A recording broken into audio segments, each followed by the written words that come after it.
Hello, Lindsay's asked me to do a video update on priority axis 5 and 6.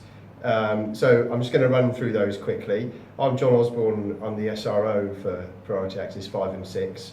However, the most important person on priority axis 5 and 6 is Mark Jocelyn, who most of you will know, and he's the brains behind priority axis 5 and 6.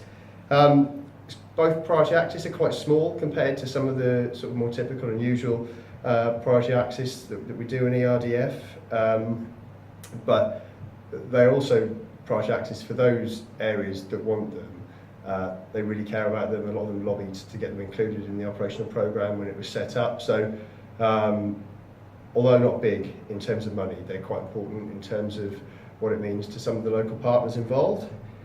So priority axis 5 is about promoting climate change adaptation, risk prevention and management, and effectively it's about trying to mitigate the impact of flooding on businesses and non-residential properties.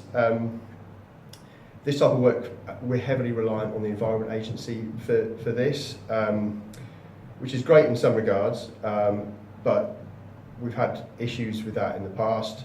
There was a lot of flooding that took place in 2015 across the country, which the EA was heavily involved in, and the flooding tended to happen in places that they weren't expecting it, and the places that they were expecting it didn't get flooded. And as a consequence, the EA had to redraw a lot of the flood maps across the country, and that took an awful long time. It took over a year to do.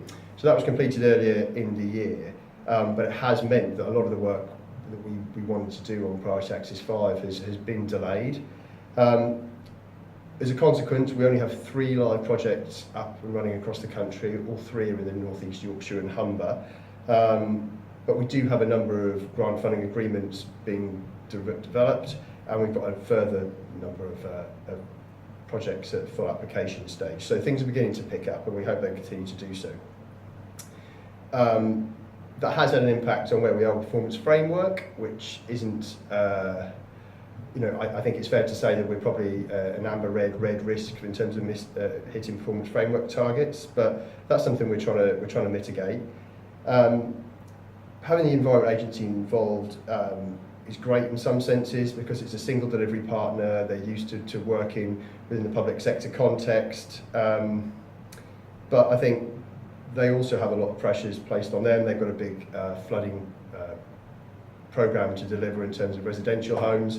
And I think one of the things that we've learned over the last year or so is that we could have better engaged them. At times, there's been some good engagement with them locally in patches, but across the country we could have done that better. So one of the things we did earlier in the year, we held a joint workshop with them, which we looked at the things that were important to us, the things that were important to them, and how we could align our structures and processes a bit better, and how we can work more closely together locally, which actually works really well.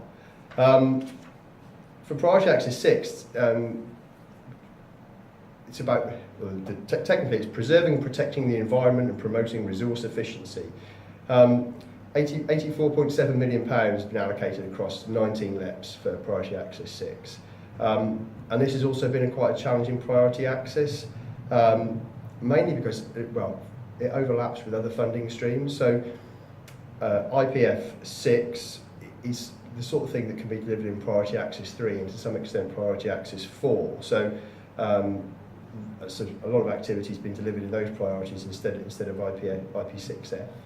IP6D, which is the other investment priority, does similar things to DEFRA's countryside stewardship scheme.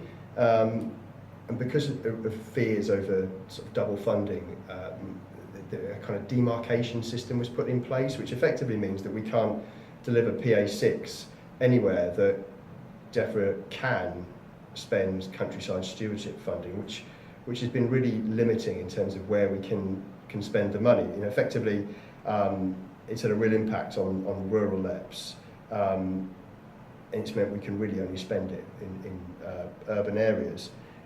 Some LEPs have opted to include their PA6 allocation in their SUDs, which is great, but that has also sort of added to any delays that have gone on.